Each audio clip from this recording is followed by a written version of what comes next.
everyone. I hope all of you are doing great. This is Dr. Mercado speaking.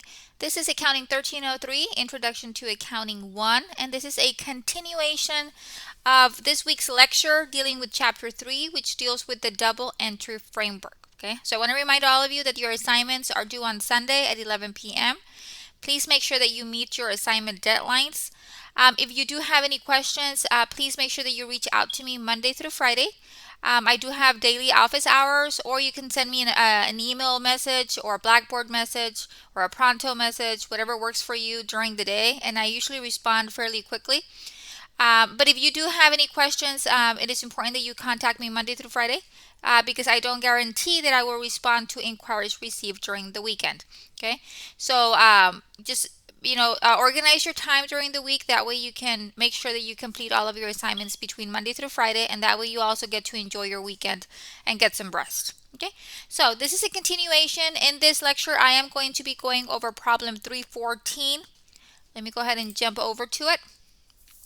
So, this is exercise 314, and it deals with net income and change in owner's equity.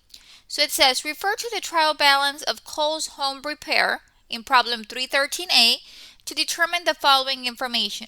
Use the format provided below. And then they give us the format, which I've duplicated over here. Okay, I replicated the same format, that way I can fill in the blanks over here. So they're wanting us to calculate your total revenue for the month, your total expenses for the month, your net income for the month. Then they want us to figure out Wilhelm Cole's original investment in the business.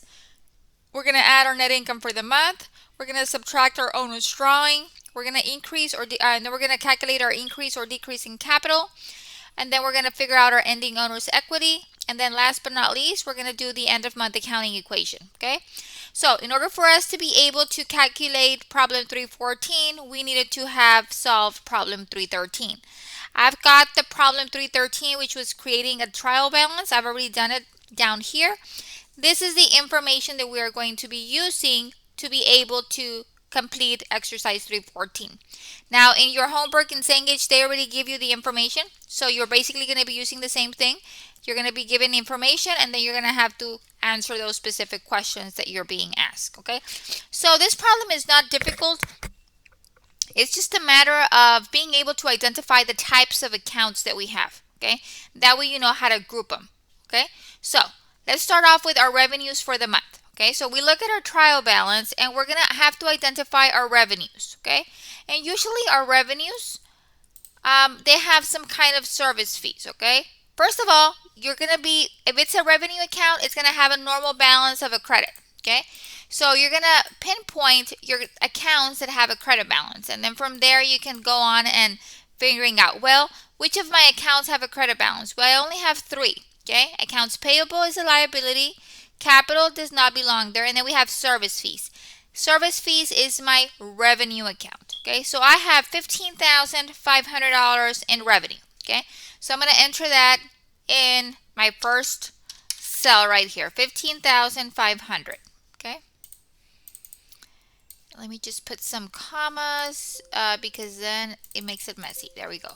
Okay, now total expenses for the month. The expenses are the last thing on your trial balance, and usually they have the word expense after them. Okay, so these are all of my expenses right there. Expense accounts have a normal balance of a debit. Okay, by now we should be becoming more familiar with these normal balances. So these are my expenses. I'm going to get my calculator out, and I'm going to add my 4 expense accounts. So that's 850 plus 800 plus 230 plus 155. So my total expenses is $2,035. So I'm going to enter that in the second. Requirement B, total expenses for the month, $2,035. Okay. Now we can calculate our net income. Okay. And net income is basically revenues minus expenses. That is your net income for the month. Revenues minus expenses. So what I'm going to do is I'm going to get my total revenues minus my total expenses, and that's going to give me net income of $13,465. Okay. Revenues minus expenses. Okay. Next, they're asking us in requirement 2, letter A, we're going to get Sue Jan's original, and I misspelled original, guys. Oh my God, this is so bad. Okay, let me fix it for you. Original, okay? So it says Sue Jan's original investment in the business, okay? So we're going to go and we're going to find the investment, okay? And the investment is usually the capital, okay? So we have a capital account right here for Cole Willman, okay? And Willman invested $25,000 in the business, okay? So let's mark that off, okay? So we've got a $25,000 investment, okay? Next, they're wanting us to add the net income for the month, okay? The net income, it has already been calculated. We calculated it right there. We're going to bring that down. So my net income for the month is $13,465, okay? Then I'm going to withdraw my owner's drawing. Okay, these are the withdrawals done by the owner, and we're going to go and we're going to locate the withdrawals. And we have a withdrawal from Willman Cole of $2,900, okay? So we have one withdrawal right there. The withdrawal account or the drawing accounts have a normal balance of a debit, okay? And we have $2,900. Okay. So now I'm going to go ahead and I'm going to calculate my increase or decrease in capital. And I do that by getting my net income minus my owner's drawing, okay? So what did I do? I got my $13,465 minus my drawing of $2,900. That gives me $10,565. So I had an increase in capital of $10,565, okay? Which is pretty good, okay? Your capital increase, in a month's worth over 10 grand. So that's pretty good.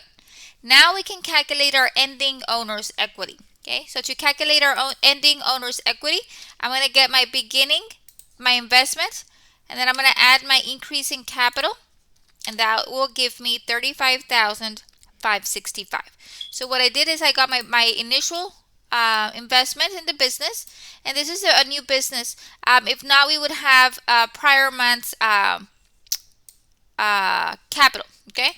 So we have 25,000 plus 10,565. That gives me 35,565, okay? So as you see, we utilize the information provided in your trial balance to fill in the blanks. Now, here we have the last requirement, which is the end of month accounting equation.